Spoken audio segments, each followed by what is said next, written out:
Okay, good evening, and welcome to the My Horse University and the E-Extension Horse Quests live webcast on Is It Coping or Is It a Vice? A review of cribbing, weaving, and other stereotypic behaviors. The presenter this evening is Dr. Carissa Wickens.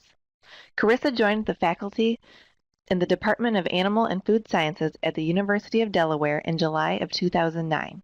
She serves as Assistant Professor of Equine Science and is the Equine Extension Specialist for the state of Delaware. Carissa completed her PhD in Animal Behavior and Welfare at Michigan State University in May 2009. The focus of her doctoral research was stereotypic behavior in horses, with an emphasis on the oral stereotypy of crib biting. During her PhD program, Carissa also assisted with the development of an online animal welfare assessment course. Dr. Wickens is currently developing and teaching undergraduate animal science courses and delivering both adult and youth equine education and outreach programs. Carissa teaches Introduction to Equine Science and Equine Management and guest lectures on equine topics and other animal and food science courses, including Introduction to Animal Science, Animal Nutrition, and Animal Behavior. Please note that you are able to ask questions during this presentation via the text chat on the left of your screen. Our facilitator for tonight's questions is Dr. Cami Haleski, who is a professor at Michigan State University specializing in animal behavior and welfare. The presentation today will be recorded and uploaded to our website if you want to review the talk at a later date. And at this time, I will turn the presentation over to Dr. Wickens. Okay, thank you, Lauren. Good evening, everyone. I was really enjoying seeing everyone's chats and where everyone is from and joining us from tonight, and definitely also very jealous that some of you folks are in much nicer weather. It's been cold here the last few days in Delaware, so horses are coping well, but it's been harder to want to be outside with our horses for sure. So good evening, and we'll go ahead and get started. I did want to begin this evening just to get a little bit better sense for those joining us what your current experiences are with horses that exhibit stereotypic behaviors. So we're talking about things tonight such as cribbing, or what we call crib biting behavior, weaving, stall walking. So if you could just take a minute here and answer the question in the poll that you see in front of you. Do you currently own or manage a horse that performs a stereotypic behavior? So we'll give you guys a minute to check in there on that poll and respond to that.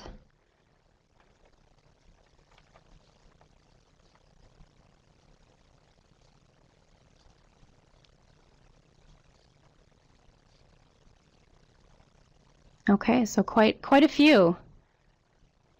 56%, 14.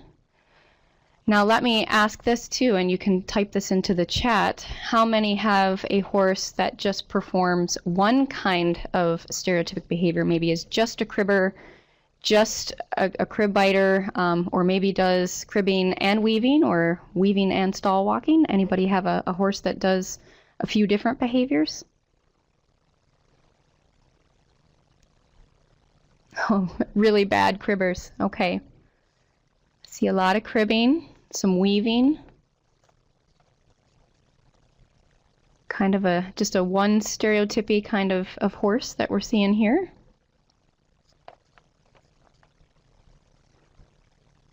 Okay. I actually have a few comments. I get a lot of questions about terminology with stereotypies, so we'll try to touch on that a little bit tonight too. See a comment here, cribber / wind sucking, and sometimes they're kind of similar behaviors, and then sometimes it's just a little bit of a terminology difference depending on if you're in North America or if you're in the UK or Australia. So we'll maybe touch on that a little bit too. Okay, great. Thanks for answering that poll. So you guys are definitely very invested in this topic, so we will hopefully be able to answer some of your questions. What I really want to do tonight is just share with everyone some of the latest research on what we know about stereotypic behaviors. We'll get into a little bit about what we think are some of the causal mechanisms for these behaviors, but we'll certainly talk about some strategies that we can devise as owners and farm managers to try to help our horses with these behaviors. They're very hard to abolish once they're established in these horses, but there are some things we can do to at least maybe reduce the amount of time horses spend engaged in these behaviors. So with that, let's get rolling. What I'd like to do in this presentation this evening is just give everyone a basic definition of stereotypic behavior so that everyone comes away with a better understanding of what exactly we are talking about. We're going to discuss some of the types of stereotypic behavior that we observe in horses. We'll share some of the recent research, as I mentioned. So what do we currently know and understand about stereotypic behavior in horses? And then we'll finish up with talking about some of those strategies for managing stereotypic behavior in our horses. So first off, stereotypic behaviors are certainly not only observed in horses. We see stereotypies in a lot of different species, and particularly even in some of our captive kept species such as other livestock, but also in zoo kept species. So I have, of course, some pictures here. You see a tiger there, pigs in crates, and the little guy on the top there is actually a farm-raised mink. And we do see some stereotypies in all these different types of species. But the basic definition of stereotypic behavior is a repetitive, invariant pattern of behavior with no obvious goal or function. So basically, when we see animals performing a stereotypic behavior, it's something that certainly is very repetitive or repeated in nature. Invariant mean that it really doesn't vary in its form. So these animals, if you watch, we'll show you guys some video clips of cribbing and weaving for an example, but a horse or an animal will typically kind of do these things in the same way every time, or at least in a very similar manner each time that they perform this behavior sequence. They may even have a preferred location or stance or something along those lines where, again, it's just very unvaried in its form and very repetitive in nature. And it really doesn't seem to attain a specific goal or reward. So they almost look functionless. It just looks kind of out of place. Stereotypies have been linked to suboptimal environments, so they tend to develop in animals that are unable to perform highly motivated behavior patterns. So a good example of this, even some of our other species, for example, with pigs, sows will nest build when they're ready to give birth to piglets. And if they're not allowed to nest build, they may nose the floor or do other sort of movements that are very, unvaried again and very repetitive in their nature. But it's really when they've been thwarted from being able to perform this highly motivated pattern of behavior. We also see these in animals that are unable to escape or avoid stressful or fearful situations, and also animals that are kept in confinement and particularly in social isolation, so when they're not allowed to be social with their friends, with other members of their group or species. And one of the things that really comes to mind when we talk about horses in particular, social isolation is something that we deal with. Certainly when we're talking about breeding animals, if we're talking about stallions, it can be a real challenge to keep them with other horses, for their own safety, for the safety of the other horses. We don't want male-male or stallion-stallion aggression, and we certainly don't want mares being bred accidentally. So typically on a farm, stallions certainly are an animal that are kept relatively socially isolated from herd mates. Stereotypies in the past and to some extent currently are used as an indicator of poor welfare, or when an animal is not really in a good welfare situation. But I want to throw this caveat out. If you think about our horses in particular, a lot of us may adopt or purchase a horse that already comes with a lot of history.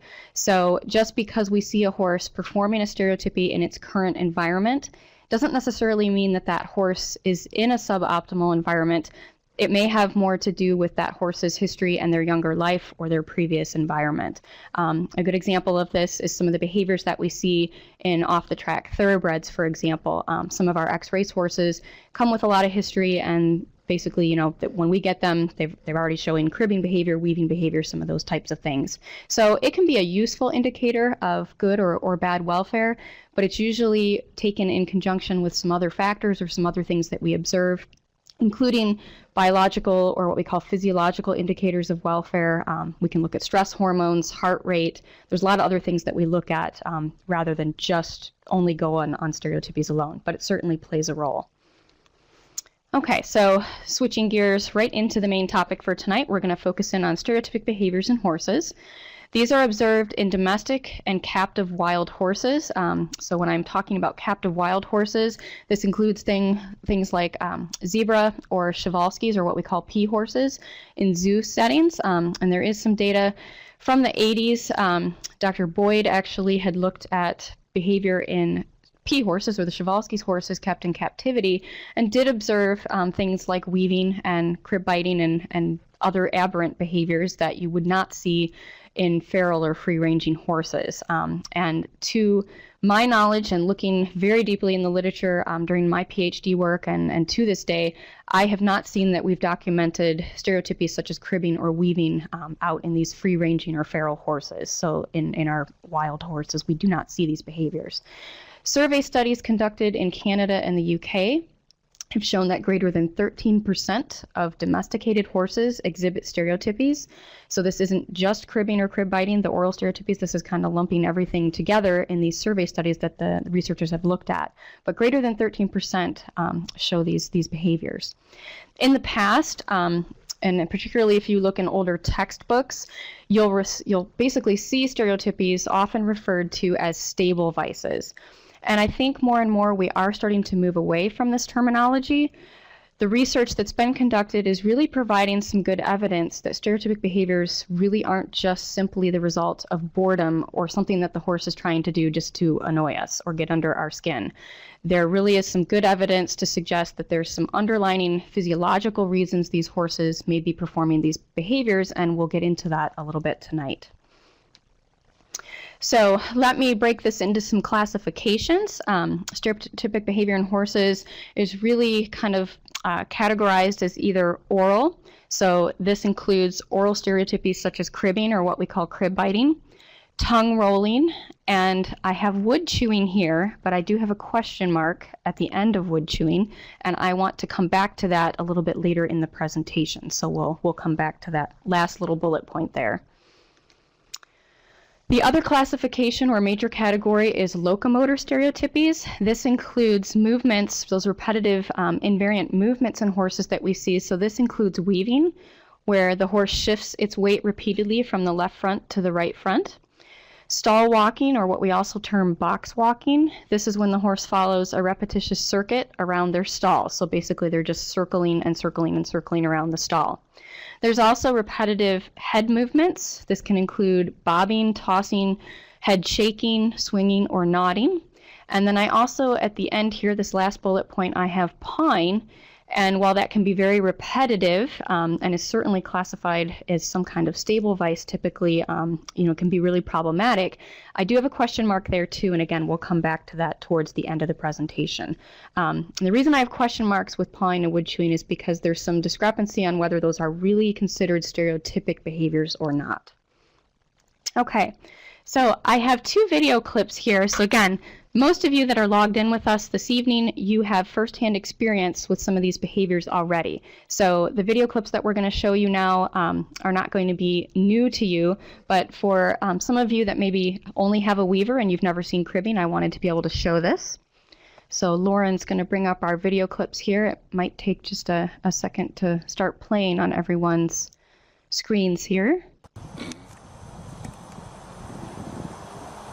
Okay.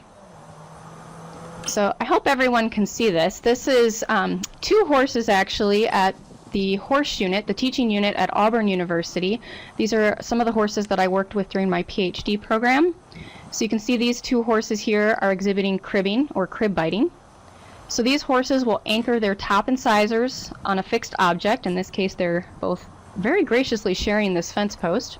But they anchor their top incisors, pull back, arch their neck, and draw air into the upper part of their esophagus and then expel that air. And so you can actually hear what sounds like a belching sound. It's this audible grunt that goes with a cribbing horse's behavior. Now you won't hear the grunt every single time necessarily when a horse cribs, but most of the time it does accompany this behavioral sequence. If you noticed in the video clip also, as these horses arch their neck and pull back, they're kind of expanding their throat, so the larynx area. And they also contract their abdominal muscles. So they really kind of get into this sequence. And you even see a little bit of pull on their muscles along their flank area and under their stomach. Okay, so if Lauren will now show the second video clip. So that was cribbing. And the next clip I have here is of a mare that exhibits weaving behavior. So this horse is grabbing a few bites of hay here and there, but as she chews, and you can hear the crunching and chewing. She's weaving, and so she's repeatedly swinging her neck and her upper body and shifting the weight from that left front to the right front foot. Now, this mare was actually being kept inside so that we could video her. So again, she had some hay in her stall and would stop weaving and eat and take a few bites, but she was very anticipating the other horses in the barn getting turned out. She was one of the last horses in, so this was kind of in a peak activity hour in the barn where everyone else was leaving the barn, everyone else was leaving her. So again, probably a lot of you have seen either one of these behaviors or possibly both. But again, just wanted everyone to get a chance to view these tonight while we talk about them. Thanks, Lauren. Okay, so we'll bring our slides back up here.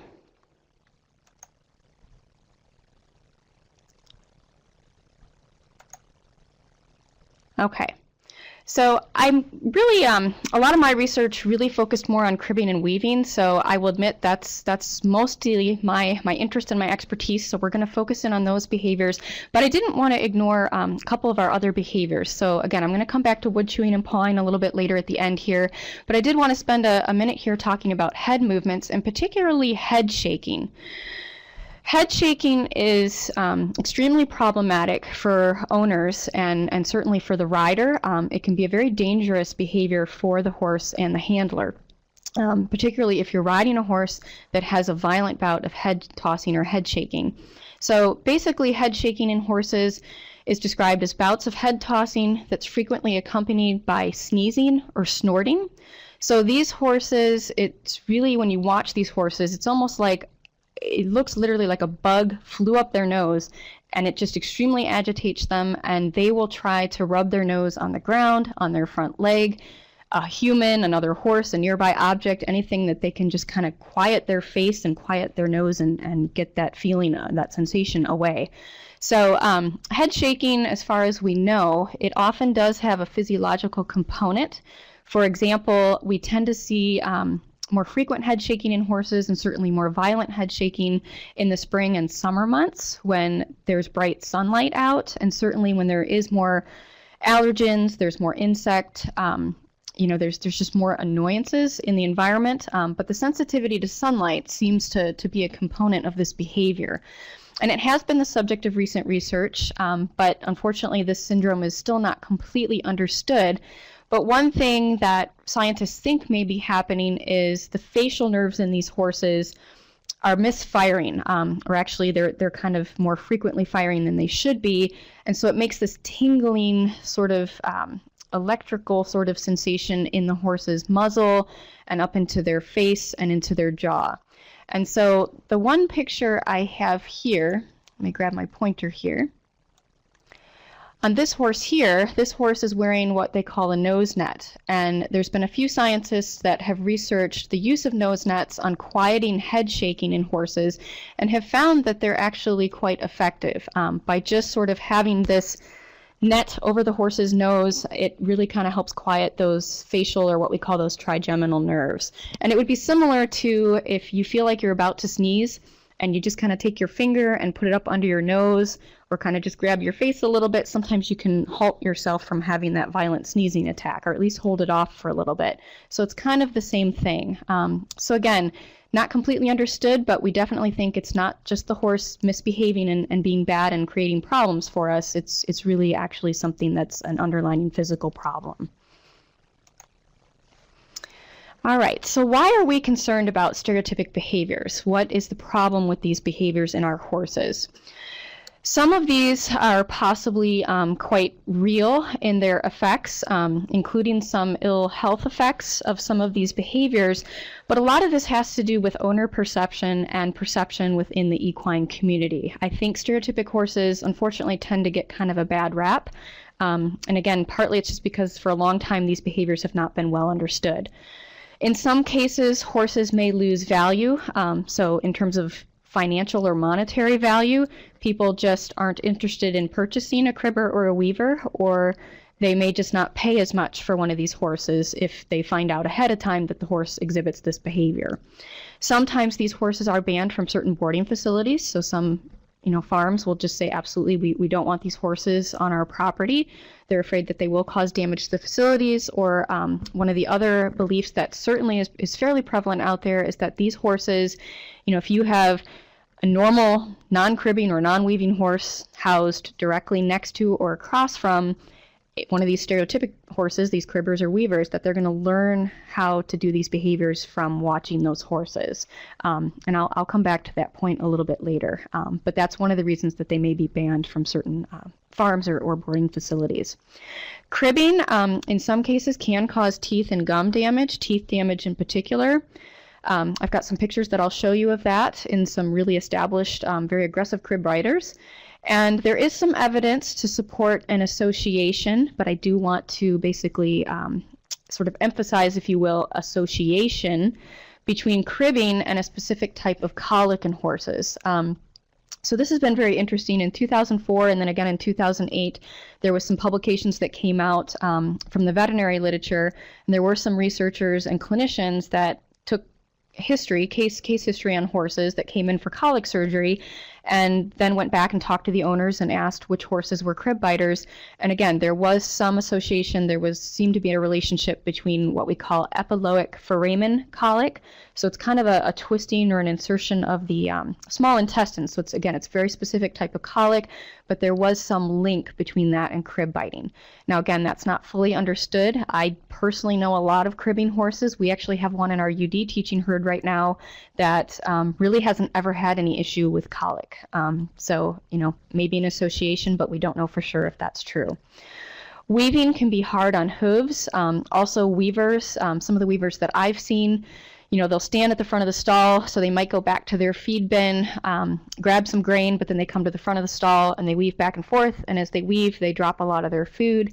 So it's hard on hooves. They can make holes if you have a dirt floor in the barn, but also I think sometimes, just like this next one, box walking, it can be hard to maintain weight on these horses that have these locomotor stereotypies, because they do tend to spend a lot more energy because of that repetitive motion back and forth, and it kind of depends on how aggressively they're weavers and how often they do it, and what other activities they don't spend as much time doing, which might include eating. If they spend more time weaving and they're not spending enough time eating, they can be hard keepers.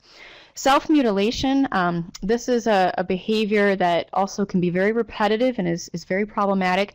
This is where horses may actually grab at their own shoulders or flanks, so they literally inflict wounds on themselves. And so obviously with these horses, they have wounds that have to be healed. This isn't just limited to stallions, but I have seen this at least in one stallion. He would do this when another horse was walked by his stall. He'd squeal, strike out, and then go to his own flank and bite at his flank. So that can certainly be a problematic behavior as well. A little different than some of the other horse behaviors we're talking about. Okay, so we talked a little bit about damage. These are two horses. Again, these are from the Auburn University Horse Unit. And let me grab my pointer here. If we look at this horse in particular on the right, what do you guys notice about this horse's top incisors? Pretty much nothing there. This horse was an 18-year-old gelding, had history of cribbing from what I know on this horse. When he was on my study, he'd been cribbing his whole life. So just that repetitive anchoring those teeth on an object has really played a detriment on those top incisors. Now this horse is a horse that was maintained on grain and hay, ad libitum hay, so really not too much of a hard keeper. I mean, he had a good diet, but if this was a horse that you were relying primarily on pasture grass to support his nutrient requirements, he has a hard time biting the grass. He just really doesn't have any top incisors. You can also see that he doesn't have a good opposing surface, so those lower incisors, that can sometimes be a problem. The tooth wear certainly is not very good. Those teeth really aren't in alignment with anything, so that can also be a problem. They might need a little bit more dental care and upkeep. The horse on the left, you can't see quite as well, but this horse also doesn't have a lot of top incisor.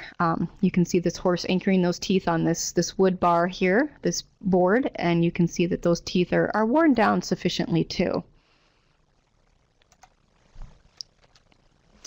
Okay, so we're going to talk a little bit now about owner perceptions of stereotypic behavior. Cribbing and weaving are certainly recognized as a management and a welfare concern. So again, we've seen now, and we've talked a little bit about potential detrimental horse health issues, but also it can cause damage to facilities. So with cribbing behavior, they're not really grabbing and biting off and ingesting wood, but that repeated setting of the teeth on objects and the fact that they arch their neck and really pull back on objects, they tend to pull off boards. They certainly tend to put divots or waves in boards and posts, and they can also start to loosen up those posts out in the field. And they can certainly do the same kind of things in the barn. Many owners attempt to physically prevent stereotypic behavior, so they'll try various means or different distasteful paints. They'll put collars on cribbing horses. There are certainly products out there on the market that many of you are probably pretty familiar with, have maybe even tried, to try to stop these horses from doing this behavior. And we'll talk a little bit more about that. So actually, Lauren, if you could, I've got another question that I'd like to ask everyone right now. What do you guys think causes stereotypic behavior in horses?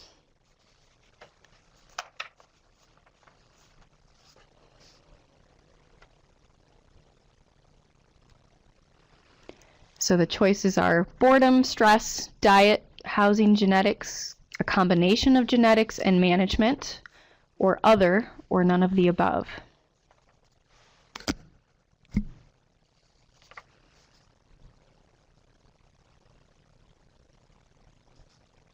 Okay, so I see stress. Stress is a popular response. Boredom. Combination of genetics and management. Got a few folks there. Okay.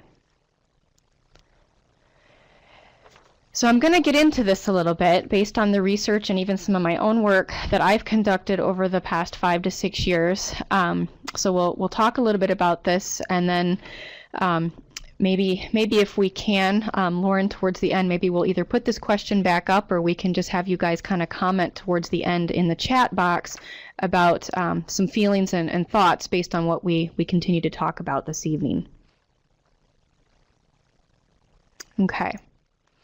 So in looking at perceptions of horse owners, part of my PhD work actually, and this was with Dr. Cami Haleski, who's joining us tonight to help answer some questions. We were very interested in learning what the feelings about stereotypic behaviors were among horse owners in Michigan. And so we put together a questionnaire and asked very specific and quite a few questions really, not only about the management of horses at different farms, but how owners, currently handled or tried to manage these horses. And again, some questions based on, were these folks that were currently managing or owning a stereotypic horse, or were these, what was the difference? Are there any differences in how people feel based on their personal firsthand experience with cribbers and weavers and these other horses? So in looking at this, I'll point out here, we've got the dark blue bars, and that represents farms without stereotypic horses. So these are farms or owners that did not currently own or manage a cribbing or a weaving horse. And then the gray bars represent farms that had crib biters. So in this graph, we are just looking at crib biting horses. And on the left is the percentage of respondents who strongly agreed with these statements. So we asked whether they felt crib biting hinders learning, negatively impacts the horse's health, or reduces their monetary value.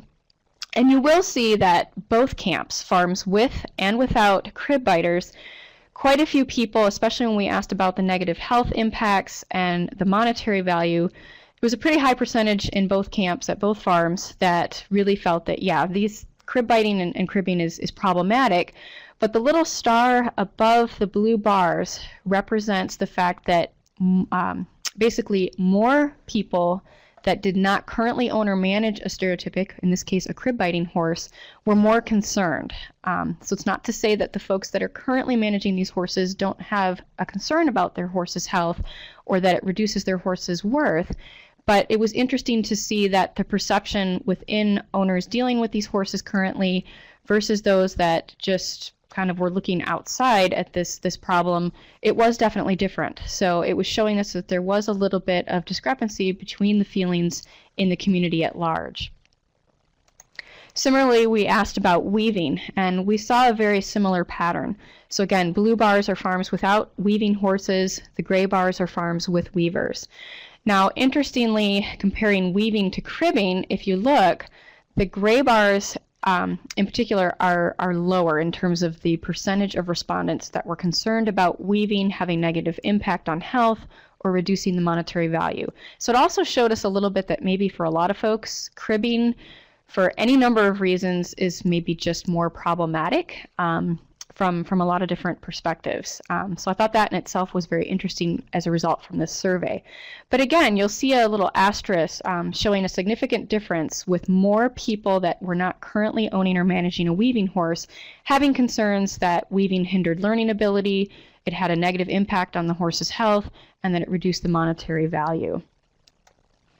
But I think this is important because this is certainly why you guys are interested in this topic. We really want to help these horses. We want to understand these horses. And again, I think sometimes these horses can be managed even better if we have a better understanding of them and don't necessarily treat them like it's their fault. We can really try to use our knowledge and the science to try to help figure some of this out and do good with these horses. So the other question we asked was, have you tried to stop the behavior?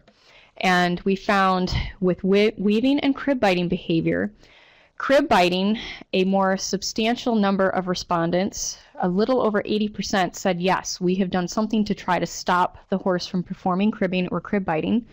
And weaving, only about 38% said that they tried to stop the behavior. So again, you guys can feel free to fill in the chat here, just even in terms of what you think, which behavior you have maybe more concerns with or that you view as more problematic, but this kind of was interesting to see among horse owners. So let's get into a review of the literature on equine stereotypies. So I'm going to start to talk a little bit about some of these risk factors for why horses even develop these behaviors, and certainly a little bit about some of these possible underlying physiological or sort of biological mechanisms, if you will, why these horses do this. So one of the really neat studies was by Nickel, and this was back in the late 90s. She took a huge database. She took all of these surveys that had been conducted from Canada, the UK, all across Europe. So this included Italy, Sweden. There was several of these studies or questionnaires that went out into different populations of horses and horse owners to try to get a sense even for prevalence. You know, how many horses out there really have these stereotypic behaviors? So in compiling all of this survey data, Nickel found that it actually covered 12,000 horses. And in looking at prevalence estimates, 4% were cribbers, just a little over 3% were weavers, a little over 2% were box walkers, 12% were wood chewers, and it was actually in this data compilation, really, this research article that she wrote, this review on all these surveys, that Nickel classified wood chewing as a redirected behavior. So rather than a stereotypic behavior, she described this as something that was redirected foraging behavior. So when horses don't have the opportunity to have hay or pasture in front of them, when there's just really nothing to eat this time of year, you know, here we've gotten really cold, we've had a little dusting of snow on the ground, the grass is pretty much done, and when we have longer spells during the day when the horses don't have hay in front of actively, you know, that's when I start seeing horses start to go to the fence posts and start chewing wood and doing some of that. So wood chewing, in a sense, while it can look kind of repetitive and it looks a little bit like cribbing, it really may be this redirected foraging behavior and wouldn't necessarily be classified quite like cribbing as a true stereotypy. I'll say a little bit more about that at the end of our presentation. Some of the survey data has also shown some interesting figures in terms of which horses seem to be more affected. There has been a greater prevalence shown in thoroughbreds, and also when we look across the sexes, there is a higher prevalence of stereotypies in stallions. So this is some work in the late 90s, early 2000s, and the most recent study was a survey of U.S. horses by Albright et al. In 2009, and they also found higher risk of stereotypies in thoroughbreds. One of the best studies to date is this epidemiological study conducted by Waters et al. This is a research article from the early 2000s. This study was kind of a combination of a questionnaire with owners, but it was also live or actual observational data collection where the researchers did go and visit the farms, and it was what we call a longitudinal study. So they actually followed horses over a period of time. So they basically looked at over 200 thoroughbred and thoroughbred cross weanlings from the time they were separated from their dam and then post-weaning, and so they really followed these horses through, and this is one of the only studies that has really been able to do this, especially in a large number of horses. And around the time of weaning, when these horses were about 5 months old, 10.5% started cribbing right around that time of weaning, so when they're separated from their dam. And they found that specific feeding, housing, and weaning practices had a significant influence on the development of stereotypies, and specifically the weaning method. So they actually compared horses, these babies that were weaned either in kind of a loose housing system, kind of with buddies, they were all together with other babies, or when they were weaned in individual box stalls, and they found there was a greater risk for developing stereotypies for those weanlings that were individually housed in the box stalls. With feeding, this was also very interesting. They found almost a fourfold risk of crib biting in weanlings that were fed concentrate or grain-based diets compared to weanlings that were only fed a forage-based diet. And so again, housing and weaning and feeding, these kind of all went together, but these were some management factors that were really kind of showing that there was a significant influence of these different factors in development of these stereotypies. So from these survey studies and the epidemiological study conducted by Waters et al., we found that there are certain risk factors for developing stereotypic behaviors. This includes things such as low levels of social interaction, so when horses are basically kept isolated from one another, a high degree of stalling, especially in stalls that have solid walls, so they really don't have any horizons for the horse to look out to see pasture mates, stall mates, when they really can't see out a window or a door, and they don't really have, so they're in a stall, but they're basically socially isolated because they can't even see the other horses. Little to no turnout, so when horses are not offered turnout time. High concentrate, low forage diet, so when there's a lot of grain in the diet and very little forage.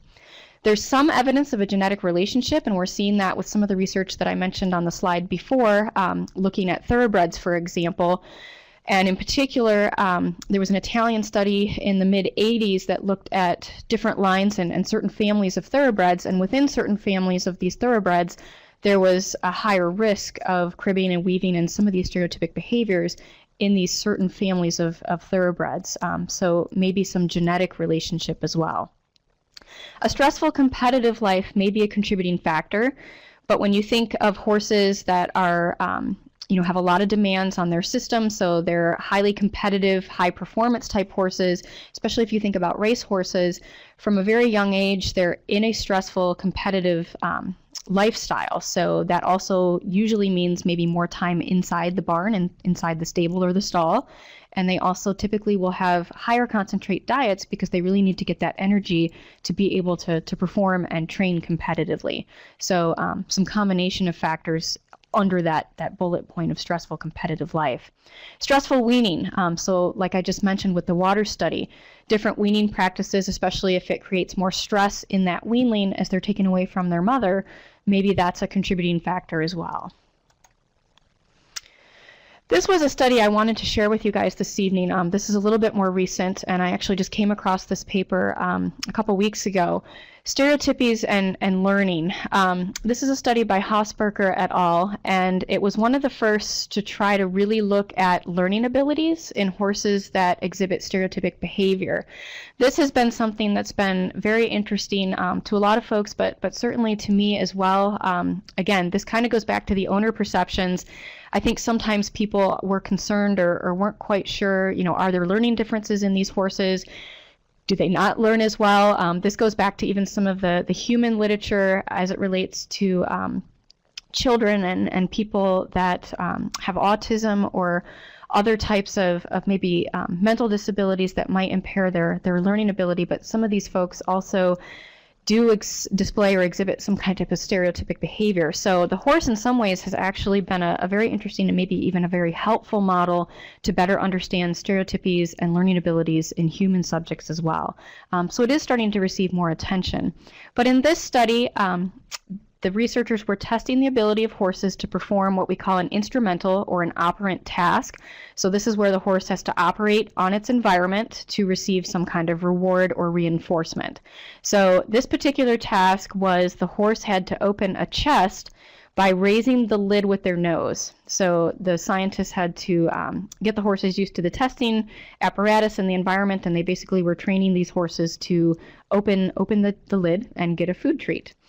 And with this group of horses, they looked at both control or non-stereotypic horses and stereotypic horses and compared their learning abilities. They found that 36 of 51 stereotypic horses compared to only 3 of the 19 non-stereotypic horses were unsuccessful in learning the task. So there was a greater proportion of the stereotypic horses that had a problem performing this task. They also found that the stereotypic horses took longer to perform the task. It took these stereotypic horses 368 seconds versus 220 seconds for the non-stereotypic horses. Something interesting, though, that they also observed in this study, because they were also doing behavioral observations of the horses in between the learning task, they found that the stereotypic horses, so this wasn't just cribbing, this included some of the locomotor stereotypies as well, but the stereotypic horses actually spent less time lying down and less time sleeping than the non-stereotypic horses, partly because they're spending more time engaged in performing that stereotypic behavior. So if they're cribbing or weaving or stall walking, they're not resting as much. And they thought that this may hinder attentional processes, that these horses may just not be able to hold their attention on a task as long, partly because they're just not rested and they're just having attentional sort of disorders, if you will. One thing I want to say about this study, it is very hard. Horses are very individual, and these studies are quite labor intensive. So typically the sample sizes, the number of horses we can test in these type of situations is not large. And one thing is that this test is very specific. It was this instrumental or operational sort of task, and it's not certain how well that actually translates into typical, daily training regimens for these horses. But it was nonetheless very interesting because it showed that there may be some differences. So this other study that I wanted to share with you, I think it's very interesting. It may even contradict the study that I just showed you a little bit. This was looking at stereotypies and temperament. This is a study, very recent, 2010, by Nagy et al. And this group assessed the trainability and also other characteristics. So they were trying to look at the temperament or potential differences in temperament between crib biting and what we call control or non-crib biting horses. So this was a survey type of study. They sent out a questionnaire to the owners of 50 crib biting and 50 control horses. They purposely designed the study where horses were, as much as possible, were of similar age, breed, gender, training level, and usage. And where possible, they also actually surveyed owners with horses, crib biting and control horses at the same farm or the same facility so that other management factors were kept as similar as possible. And through the questionnaire, the scientists basically found 3 main factors. They identified 3 main factors described of the horses through the owner questionnaire. And these factors were anxiety, so basically trying to assess or measure the horse's level of anxiety. And this was described as nervousness, excitability, emotionality, or timidity, how timid the horse was. Another category or factor that was identified was affability. So this was the horse's friendliness toward people, but also their friendliness toward other horses. Sort of a general descriptor of cooperation and docility. And then the third factor identified was trainability. And so this was sort of assessing based on the owner's perceptions and views of this horse. Did this horse have good concentration, good memory, and were they perseverance? Did they have perseverance? So did they keep at a task? And so this was kind of getting at this trainability factor or trait. And what they actually found with their statistical analysis, looking at all this data, they found that the level of anxiety was lower in crib biting horses and that trainability and affability, as reported by the owners, did not differ between the crib biting and control horses. So this study was just saying that, at least based on actual trainability, it didn't seem that stereotypic behavior had a detriment on trainability or necessarily that kind of learning in horses.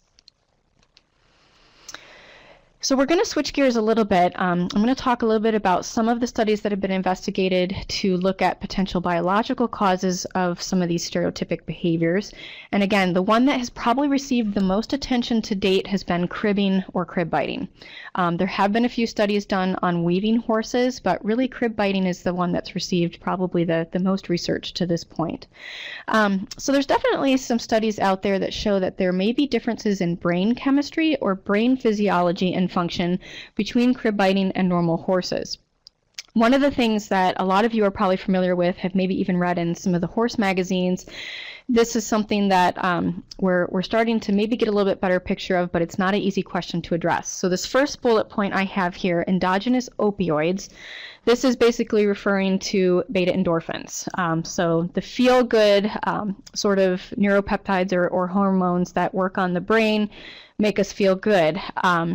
So basically, there's been some studies to try to measure endorphins in cribbing and control horses, and unfortunately, they've really had conflicting results. But one of the theories out there is that cribbing horses are actually cribbing to get a high, to release endorphins.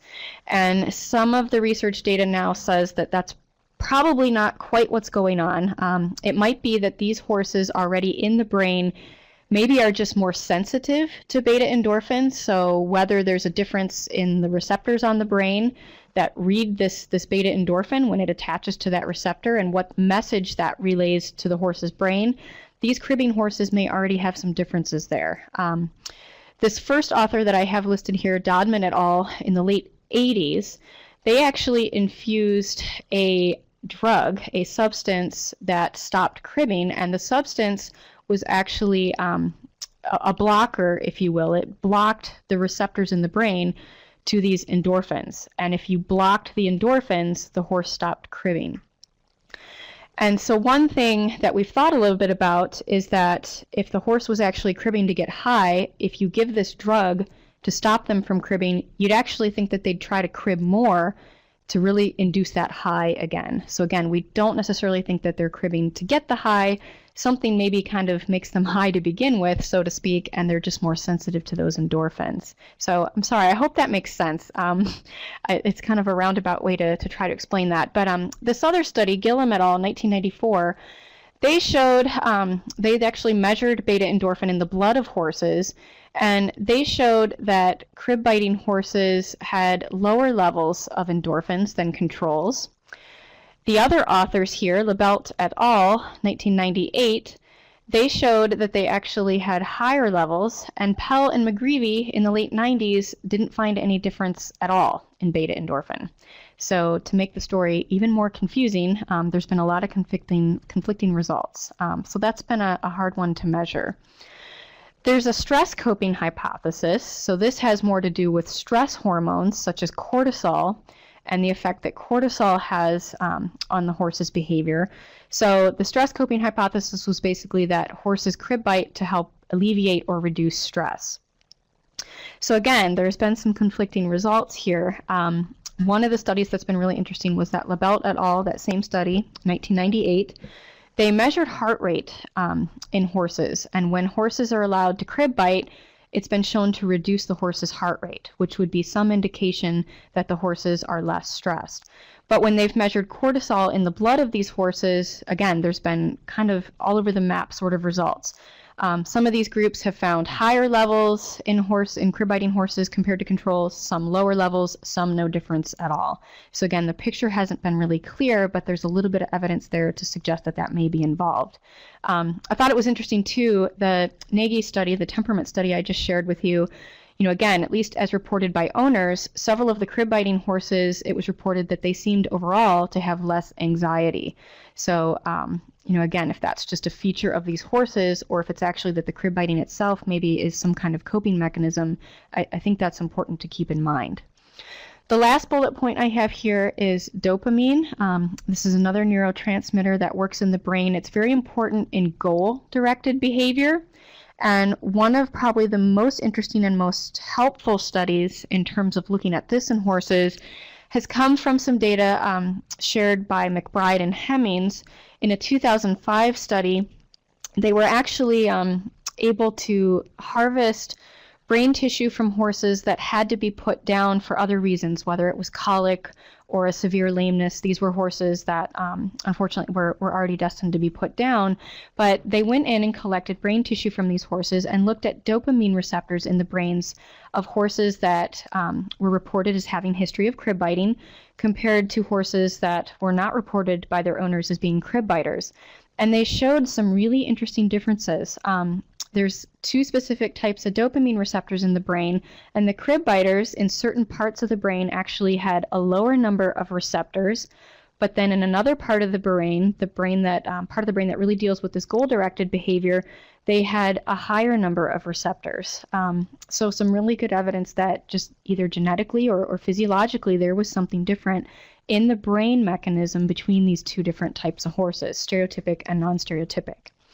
And then a really neat way to look at this, a non-invasive way to look at this, has been rather than try to, obviously have to collect brain tissue and get into these invasive measures, you can use some learning theory and learning type of studies with horses to look at the ability of these horses to perform those tasks, so kind of like that operant or instrumental learning type of task.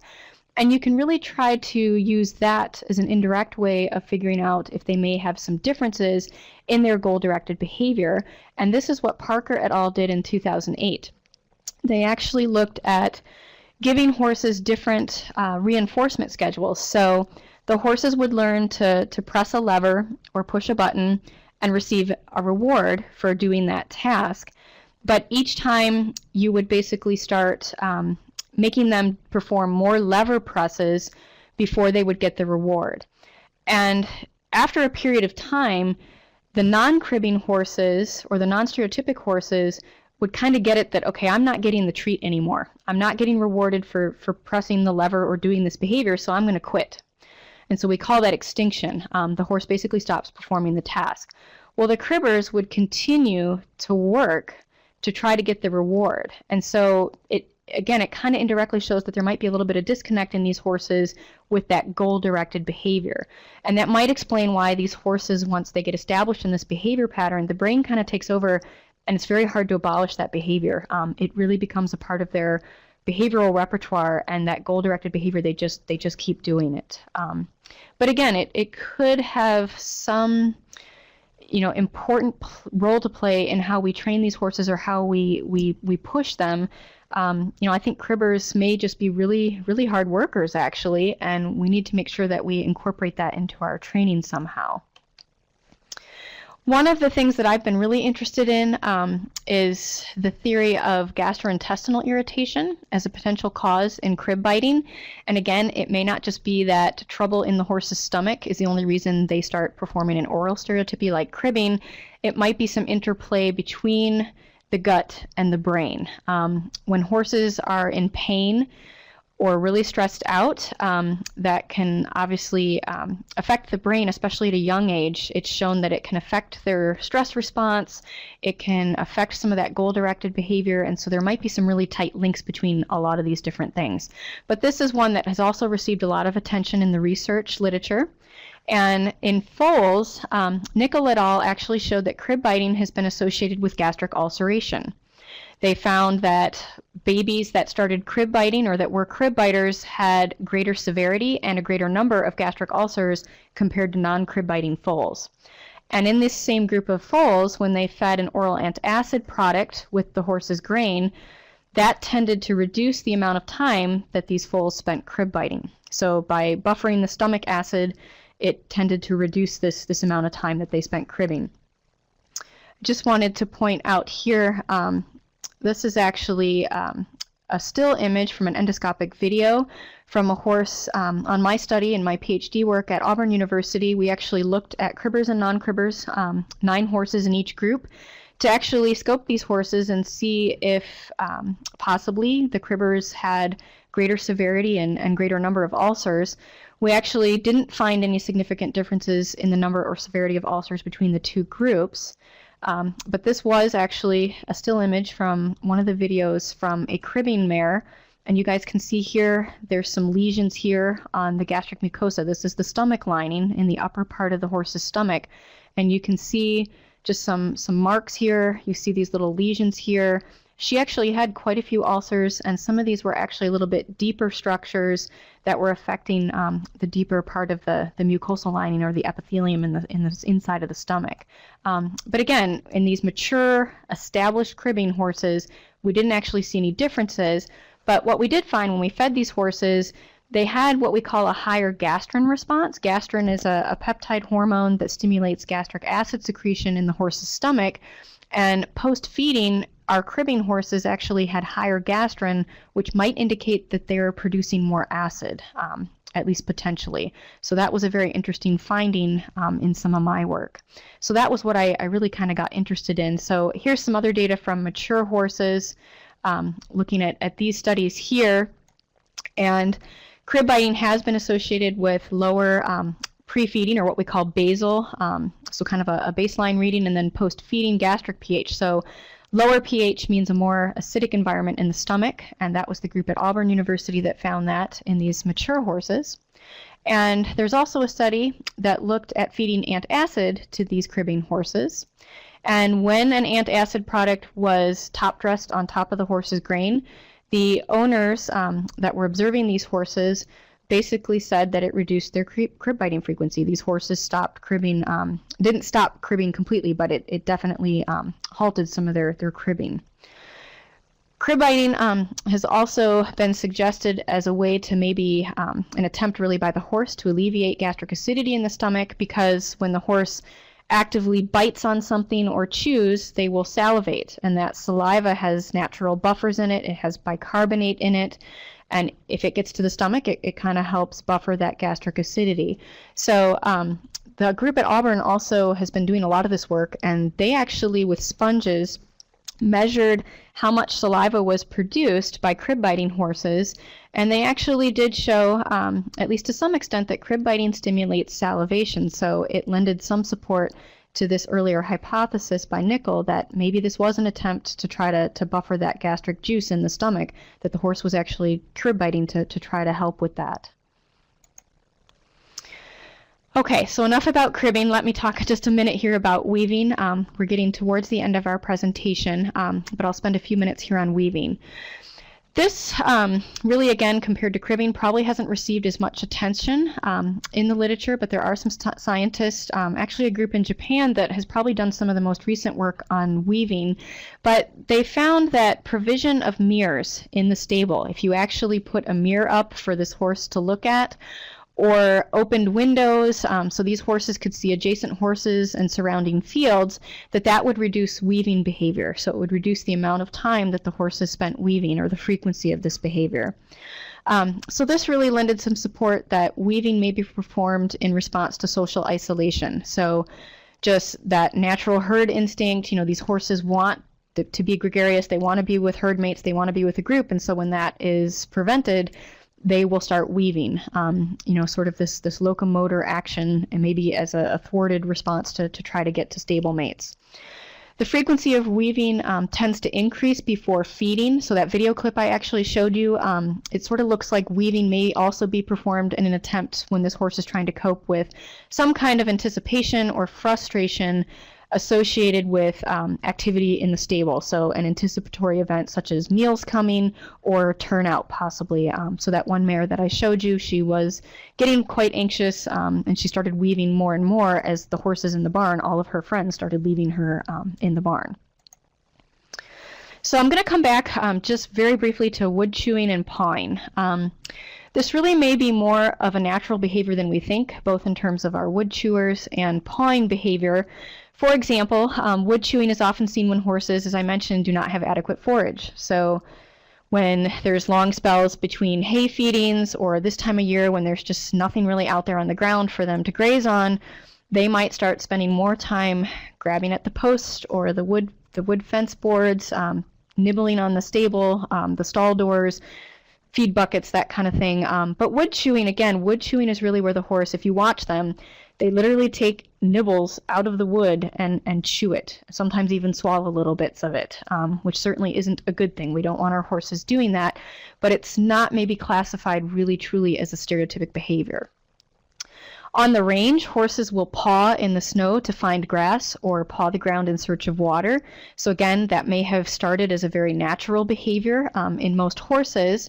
Excessive pawing may actually result partly, certainly not by us trying to achieve this in our horses, but maybe a little bit our fault. For example, when a horse is accidentally rewarded for performing the behavior. So if you think about when horses tend to paw, I can think of two really good examples. One is when that feed cart starts rolling down the aisle. You start hearing horses bang against their stall door or start pawing in their stall. And then, of course, what comes next? They get fed. So, of course, accidentally now they've received a reward. There's really not a lot of research specifically on pawing behavior, but you know, I think one of the very interesting studies that I've seen, it's not available as a published article yet. I think there's a scientist that has been working in this area, but there was one study that I have seen, and an undergraduate paper actually, that it was a student looking at pawing in standard-bred racehorses. And these horses would paw, and then when they come in from a workout, they would tend to stand with their hind feet in the hole that they had just dug by pawing. So there was some possibility that maybe these horses are pawing as some type of functional behavior, in the sense that when their legs are sore, they're trying to reposition or maybe rest their back or their hind end, and they're trying to shift their weight by putting their feet in this hole. So again, I don't have access to that paper, but I thought it was very interesting, a neat study, and I think it deserves more attention.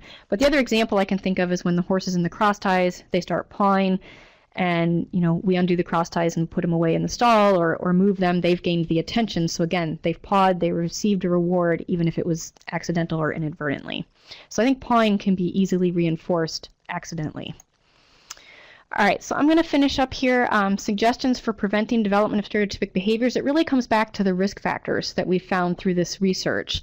Allowing horses as much turnout time as possible, as much as our facilities and their health allows that. As much grazing time as possible for horses, giving them opportunities to socially interact, trying to keep stress at weaning to a minimum, so maybe using fence line weaning or group house weaning. Certainly there are some methods available to broodmare management and farms that do a lot of breeding where we can try to minimize that stress at weaning. Maximizing forage in the diet, so trying to supply ad libitum forage. If that's not possible, at least spacing forage feeding throughout the day to keep our horses' oral activities busy and directed to what they should be.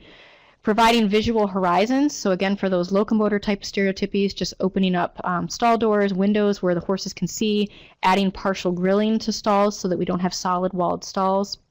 And sometimes, in some cases, horse toys may be helpful.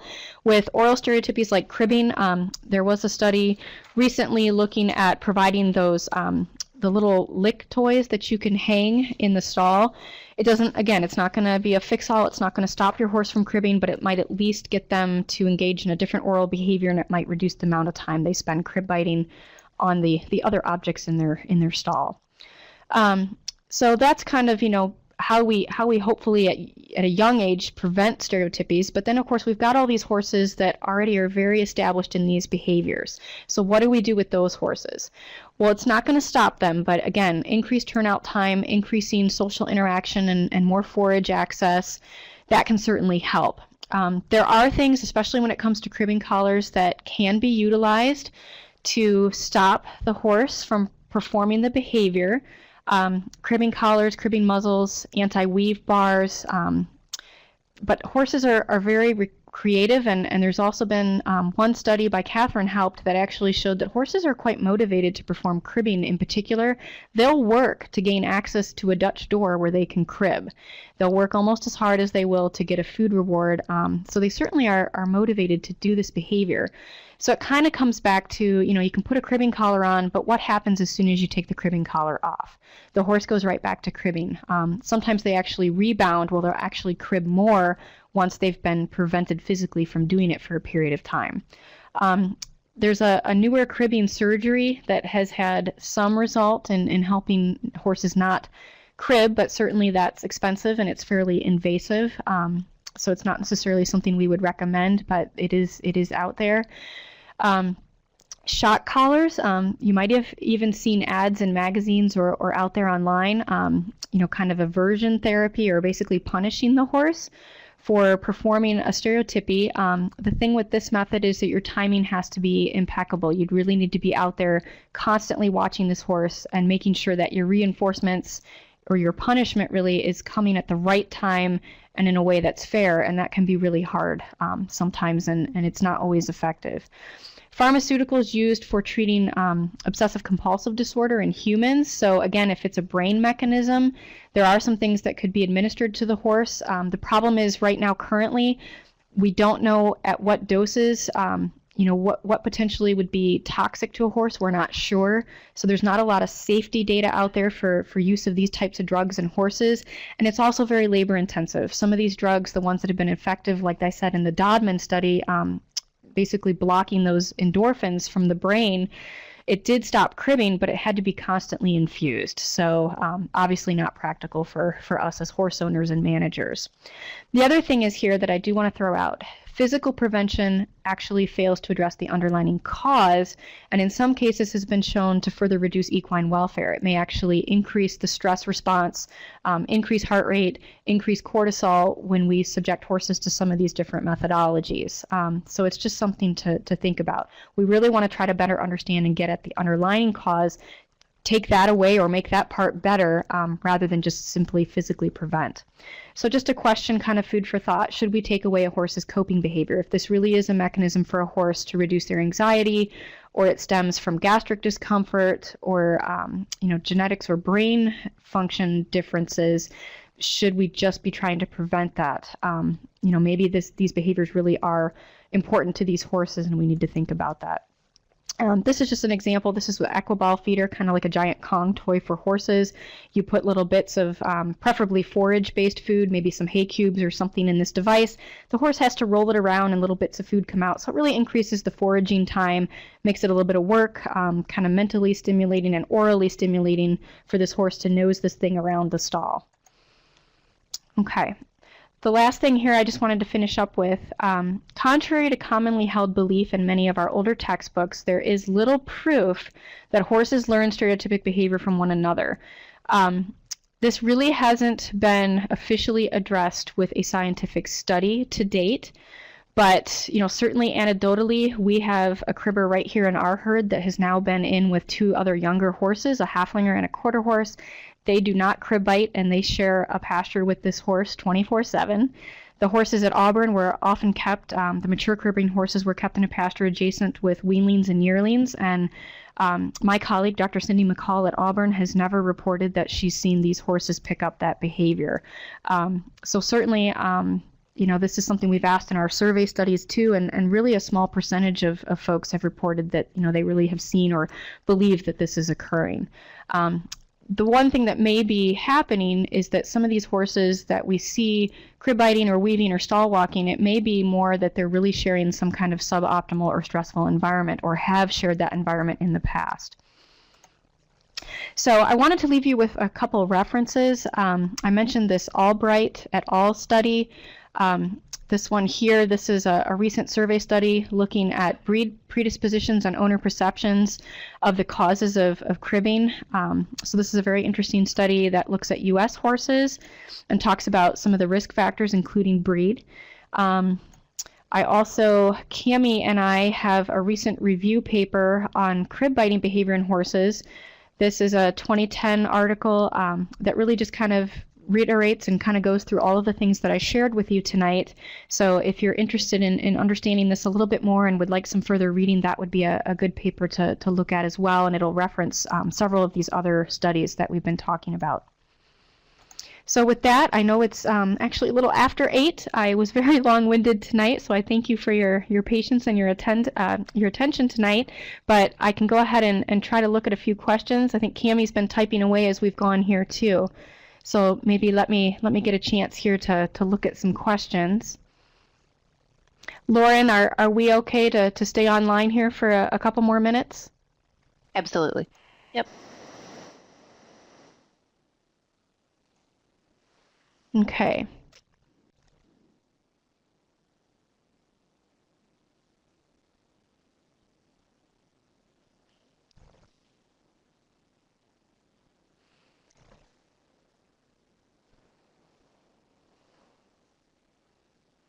I think I had one other poll question.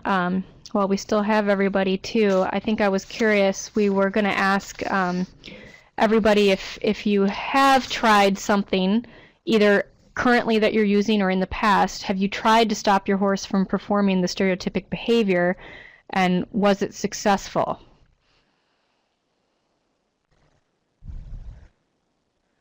And if it was successful, I would love for you guys, before you have to go, if you can even type some things into the chat that you've tried that has been successful.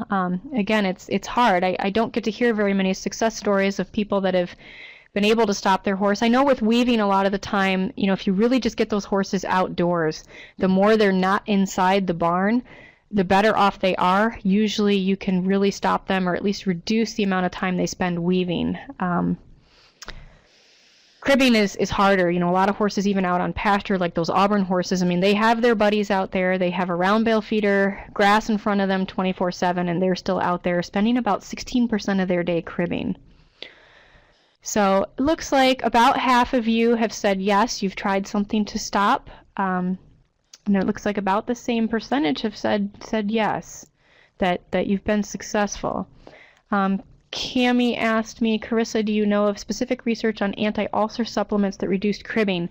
I think I'm allowed to say this now. Again, as an extension specialist, I don't mean, I'm not really allowed to endorse a specific product, but one that I know of that is specifically designed and formulated and manufactured for horses is a product called Nalox.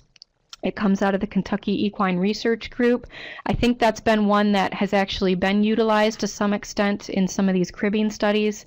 Again, it's certainly something that you can try. There's a lot of other equine antacid products out there. I've talked to a few owners that say they just try over-the-counter human stuff. I'm a PhD animal scientist. I'm not a DVM, but I get a little leery of that. I know even with our dogs, we have to be really careful with over-the-counter human meds and assuming that it's going to do the same thing. And I don't know what safe doses are. So certainly, if you have a good relationship with your vet, maybe talk to your veterinarian about what you can do. I know everyone, it's very important to try to keep costs down, and if you want to try something, I think I'd prefer you have that conversation with your veterinarian. But again, there are some good products out on the market that are manufactured specifically for horses that are basically oral antacids. Yeah, I see. Actually, Judy just mentioned I use U-Guard, and it helps. I think U-Guard comes as a powder that you can mix with water and feed, or you can top dress it on the horse's feed.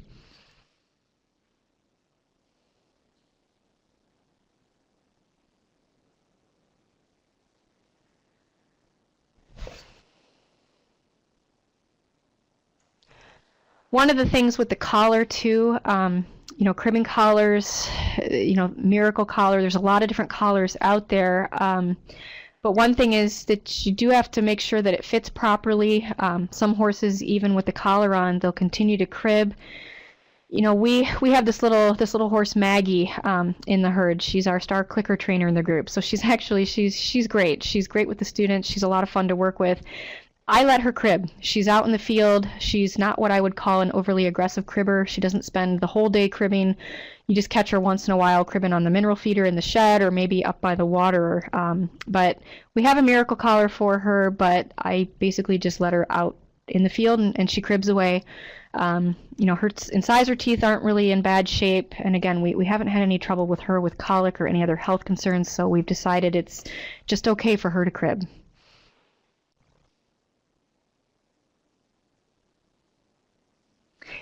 Yeah, I see Fiona and Greg. I read somewhere that there is a 15% susceptibility genetically of horses.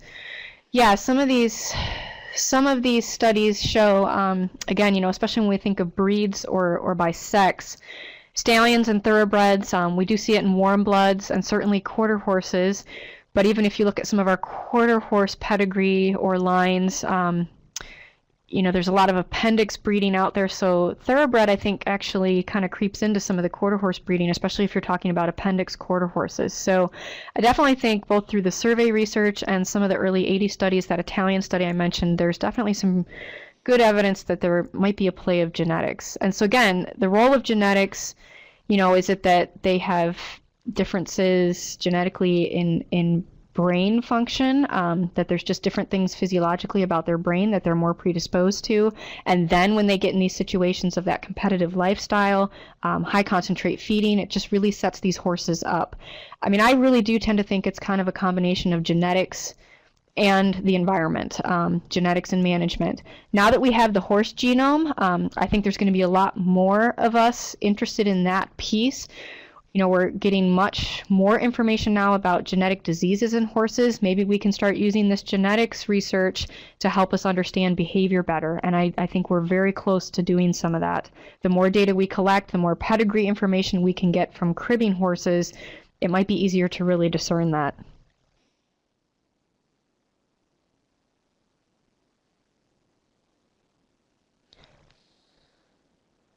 I'm really excited. I thank you again, you guys, for all the discussion and for how many people logged in with us tonight.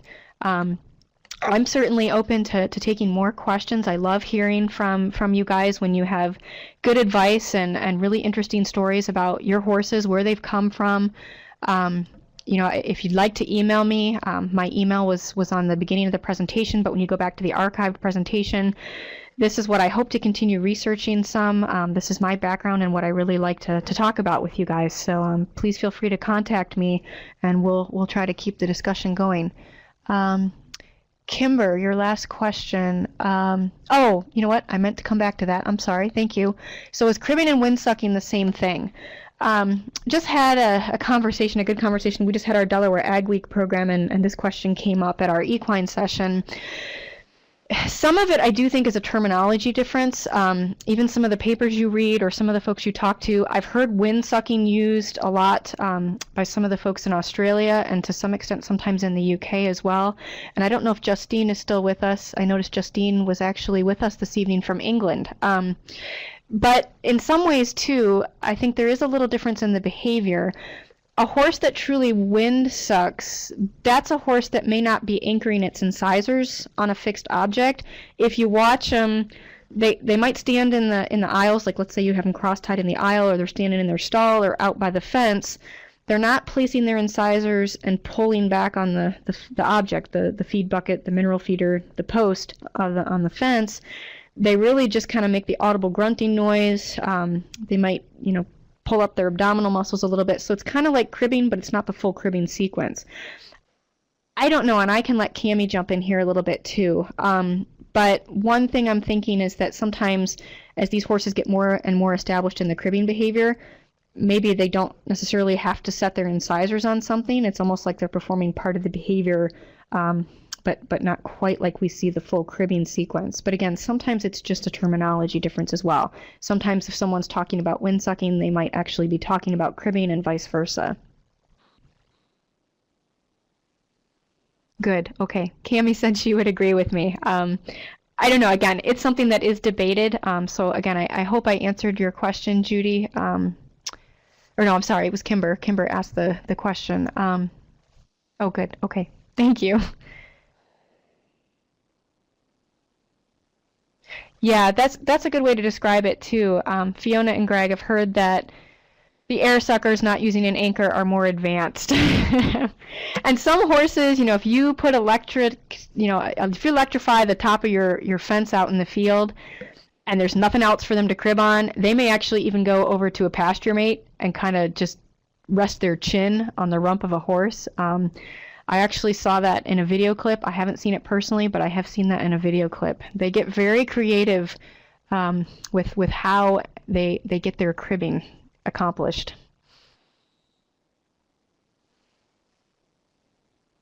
All right, well, Lauren, I think we probably need to say goodnight, but I want to thank everyone again, and thank you, Lauren and Cammie, for your help this evening. I enjoyed speaking with you, and again, I'm very happy to take questions. We definitely have some great upcoming webcasts that are available through My Horse University and E-Extension. So Lauren has put those up there. The next one actually next week is by Dr. Nicole Schultz. And 2 of our UD horses actually were on some of her equine metabolic syndrome research. We sent them blood samples and pasture and hay samples. So 2 of our horses were actually part of some of the research I think she's going to be sharing. So that will be excellent. All right. And so, Lauren. Yep. Thank you, Carissa. We'd like to thank Dr. Wickens for her presentation this evening. We'd also like to thank all of you for participating and typing up all of your questions and all of your tips. Like Carissa said, next week we will be having a webcast on risk factors for EMS by Dr. Nicole Schultz from the University of Minnesota. And you'll see some of the other upcoming webcasts that we have coming up. And then also next month we'll begin the Equine Business Network kicks off on February 7th. So join us for 5 free courses. There's going to be 5 free webinars, all developed for horse industry professionals. And you can learn more at myhorseuniversity.com/EBN. And be sure to join the MHU herd on Facebook and Twitter for the most up-to-date information on our events, courses, and more. And again, this webcast will be recorded and uploaded to our website, so feel free to send us your comments and suggestions to info@myhorseuniversity.com. And we thank you, and we all hope you have a good night.